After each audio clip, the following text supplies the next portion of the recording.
की गिरती कीमत एक बार फिर से चर्चा का विषय बन गई है। मंगलवार को करेंसी मार्केट में रुपए में थोड़ी सी राहत देखने को मिली, लेकिन कांग्रेस ने इसे लेकर प्रधानमंत्री नरेंद्र मोदी की सरकार को कटघरे में खड़ा कर दिया है।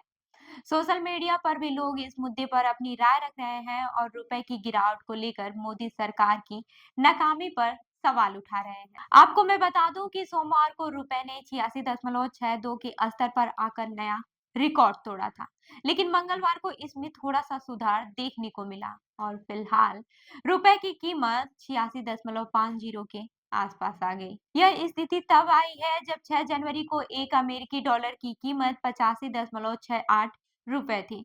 अब सिर्फ एक सप्ताह में रुपया करीब 1 रुपए गिर चुका है। इससे पहले कभी भी रुपया इतना कमजोर नहीं हुआ था और इस गिरावट का असर सीधे भारतीय अर्थव्यवस्था पर पड़ा है। वहीं कांग्रेस नेता ने इस स्थिति को लेकर प्रधानमंत्री नरेंद्र मोदी की सरकार को जिम्मेदार ठहराया है। वहीं कांग्रेस अध्यक्ष मल्लिकार्जुन खड़गे ने कहा, मोदी सरकार रुपए की लगातार गिरती कीमत को रोकने में असफल रही है।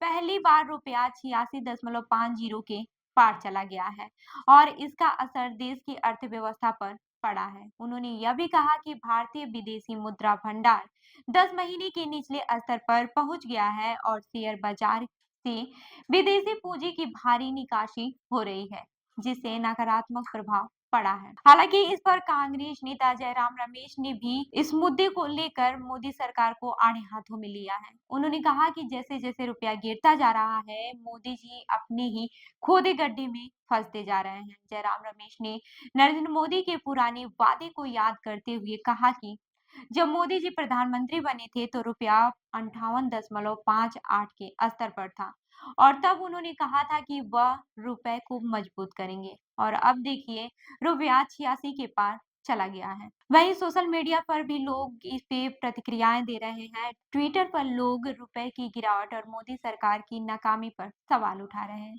एक यूजर आनंद प्रकाश ने लिखा, रुपया कोई कागज का टुकड़ा नहीं है, बल्कि यह देश की प्रतिष्ठा है। जैसे जैसे रुपए गिरता है वैसे वैसे देश की प्रतिष्ठा भी गिरती है। पहले मोदी जी रुपए की गिरावट पर शोर मचाते थे, लेकिन अब वे चुप है। वहीं प्रिंस नाम के एक यूजर ने पूछा, रुपए की लगातार गिरती कीमत की वजह क्या है?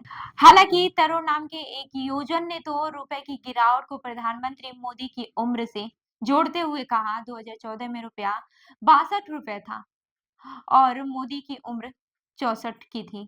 वहीं अब 2025 में मोदी जी 74 साल के हो जाएंगे और रुपया 86 के पार पहुंच गया है।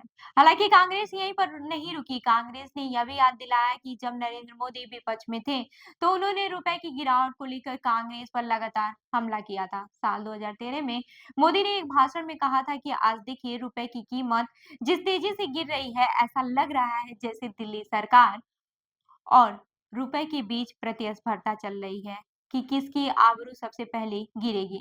जब देश आजाद हुआ था तो 1 रुपए 1 डॉलर के बराबर था और जब अटल बिहारी वाजपेयी ने सत्ता छोड़ी तो रुपया 44 रुपए के आसपास था। लेकिन मनमोहन सिंह के दौर में रुपये की कीमत 60 रुपए तक पहुंच गई।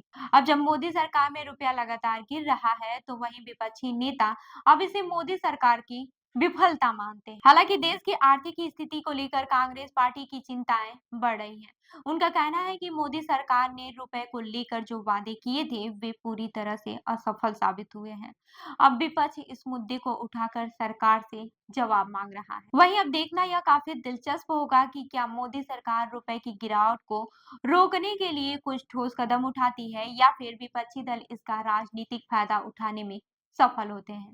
फिलहाल रुपए की गिरावट ने न केवल भारतीय अर्थव्यवस्था को कमजोर किया है, बल्कि देश के गरीब और मध्यम वर्ग के लिए भी मुश्किलें खड़ी कर दी हैं। तो इस खबर पर क्या है आपकी राय, हमें जरूर बताएं। मैं हूं भी आपके साथ और आप देख रहे हैं जनदर्पण न्यूज। धन्यवाद।